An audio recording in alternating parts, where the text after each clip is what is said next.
Discuss करेंगे DTSi technology के बारे में। डीटीएसआई टेक्नोलॉजी क्या होती है और वो इंजन के अंदर कैसे काम करती है। तो सबसे पहले डीटीएसआई की फुल फॉर्म क्या है। डी का मतलब है डिजिटल, टी का मतलब है ट्विन, ट्विन का मतलब होता है दो, एस का मतलब है स्पार्क और आई का मतलब है इग्निशन। मीन्स डिजिटल कंट्रोल, दो स्पार्क प्लग होंगे हमारे पास जो कि कंबर्शन प्रोसेस करेंगे इंजन के अंदर, तो उसको डीटीएसआई टेक्नोलॉजी बोलते हैं। यहाँ पे हमने दो डायग्राम बनाई हैं। इसका हम जो स्ट्रोक लेंगे वो पावर स्ट्रोक लेंगे। दोनों का पावर स्ट्रोक मतलब जो कंबर्शन प्रोसेस जिस स्ट्रोक में होती है उसकी बात करेंगे सिर्फ। तो देखिए, जो अपना कन्वेंशनल इंजन है या फिर जो नॉन डीटीएसआई इंजन है, मान लीजिए मैं इसको लिख लेता हूँ कन्वेंशनल इंजन। कन्वेंशनल मतलब इसके अंदर डीटीएसआई टेक्नोलॉजी नहीं है, कन्वेंशनल इंजन है ये। और ये है हमारा डीटीएसआई टेक्नोलॉजी वाला इंजन। तो इन दोनों में क्या फ़र्क है। देखिए, जो कन्वेंशनल इंजन होता है ये है हमारा सिलेंडर जिसके अंदर फ्यूल बर्न होता है। ये है पिस्टन जो कि मूव करेगा ऊपर और नीचे की तरफ जब फ्यूल बर्न होता है। हमें पता है कि कितने स्ट्रोक होते हैं, 4 स्ट्रोक होते हैं हमारे। सबसे पहले होता है सक्शन स्ट्रोक जिसके अंदर फ्यूल को और एयर के मिक्सचर को अंदर सक किया जाता है। यहाँ पे हमारे ये वाल्व लगे हुए हैं जो इनलेट वाल्व हैं और एग्जॉस्ट वाल्व हैं, दोनों वाल्व ये लगे होते हैं। तो सबसे पहले सक्शन में क्या होता है, इनलेट वाल्व ओपन हो जाता है और एयर और फ्यूल का मिक्सचर अंदर आता है।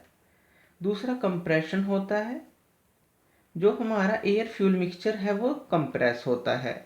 तीसरा होता है पावर स्ट्रोक या फिर वर्किंग स्ट्रोक हम इसे बोलते हैं, जहाँ पे जो प्रोसेस होती है गैसेस एक्सपेंड होती हैं बर्न होने के बाद। और चौथा क्या है, एग्जॉस्ट होता है कि बर्न होने के बाद गैसेस एग्जॉस्ट वाल्व ओपन होने के बाद बाहर चली जाती हैं। तो इसके अंदर सबसे ज़रूरी चीज़ क्या है कि जो पावर स्ट्रोक है वो एफिशिएंटली हमें मिले, क्योंकि चारों स्ट्रोक के अंदर सिर्फ पावर स्ट्रोक है जो कि वर्किंग स्ट्रोक है जो इंजन को पावर देता है। तो इसके अंदर मान लीजिए जब फ्यूल और एयर का मिक्सचर अंदर सक हुआ, यहाँ पे ये हमारा लगा है स्पार्क प्लग। स्पार्क प्लग का काम क्या है कि जब कंप्रेशर स्ट्रोक एंडिंग पे होता है तब ये स्पार्क देता है ताकि जो गैसेस हैं वो बर्न हो सकें, जो हमारा फ्यूल है वो बर्न हो सके और एकदम से एक्सपेंड हो और इसके पिस्टन के ऊपर फोर्स लगाए और ये नीचे की तरफ जाए। तो पावर स्ट्रोक इसलिए इसको बोलते हैं क्योंकि ये पावर देता है। तो जैसे ही फ्यूल अंदर आएगा, जो हमारा चार्ज है एयर प्लस फ्यूल, तो कंप्रेशन होगा और एकदम से यहाँ पे स्पार्क प्लग स्पार्क क्रिएट करेगा। क्योंकि यहाँ पे एक स्पार्क प्लग है तो क्या होगा, जैसे ही यहाँ पे स्पार्क क्रिएट होगा तो ये गैसेस एक्सपेंड होनी स्टार्ट होंगी। पूरी जो फ्लेम है ट्रैवल करने में टाइम लेगी, इतना पिस्टन हमारा ऊपर की तरफ मूवमेंट करने में लग जाएगा। तो मीन्स क्या है कि जो हमारा फ्यूल है वो एफिशिएंटली बर्न नहीं होगा, एफिशिएंटली नहीं बर्न होगा। तो जिससे क्या है, हमें पावर कम मिलेगी और जो एग्जॉस्ट गैसेस हैं वो ज़्यादा चलेंगी। तो एग्जॉस्ट भी ज़्यादा पैदा होगा, पावर भी कम मिलेगी, एफिशिएंसी भी कम मिलेगी। तो इसका जो सॉल्यूशन था वो डीटीएसआई ने निकाला कि अगर हम एक स्पार्क प्लग की जगह दो स्पार्क प्लग यूज़ करें। दो स्पार्क प्लग का यूज़ क्या करेंगे, जैसे ही फ्यूल एंटर होगा तो जैसे ही सक्शन होगा फिर कंप्रेशन होगा, तभी ये दोनों स्पार्क प्लग स्पार्क देंगे। जिससे क्या होगा, एक स्पार्क प्लग की बजाय दो स्पार्क मिलेंगे हमारे फ्यूल को और वो एकदम से बर्न होना स्टार्ट होगा। जिससे क्या होगा, हमारा जो सारा फ्यूल है एफिशिएंटली बर्न होगा। अगर हम कंपेयर करें सिंगल स्पार्क प्लग से तो एफिशिएंटली बर्न होगा और हमें पावर अच्छी मिलेगी, एफिशिएंसी अच्छी मिलेगी और जो एग्जॉस्ट है वो कम होगा, एग्जॉस्ट लेस होगा। तो DTSI technology digital twin spark ignition technology इस पे बेस है।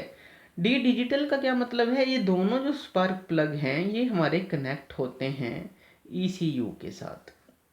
ECU मतलब इलेक्ट्रॉनिक कंट्रोल यूनिट, इलेक्ट्रॉनिकली इनकी टाइमिंग होती है। जो ECU है ये हमारा लोड के अकॉर्डिंग, टेम्परेचर के अकॉर्डिंग, जो इंजन का टेम्परेचर है या फिर स्पीड के अकॉर्डिंग, इन दोनों स्पार्क प्लग को बताता है कि कब आपको स्पार्क देना है। ये इकट्ठे भी स्पार्क दे सकते हैं, लेकिन अकॉर्डिंग टू टॉप स्पीड, जैसे हम ज़्यादा स्पीड बढ़ाते हैं तो ये अल्टरनेटिवली भी, मान लो पहले ये देगा फिर ये देगा एकदम से। तो इलेक्ट्रॉनिकली कंट्रोल यूनिट इसका जो हर्ट है वो काम करता है। तो इस तरह से DTSI टेक्नोलॉजी बेटर होती है कन्वेंशनल इंजन से। तो इस तरह से काम करती है, फ्यूल एफिशिएंटली बर्न होता है। तो ये थी DTSI टेक्नोलॉजी। थैंक यू ये वीडियो देखने के लिए। और ज़्यादा अपडेटेड वीडियोज़ के लिए आप मेरे चैनल लर्न एंड ग्रो पे मुझे सब्सक्राइब कर सकते हैं। Thank you.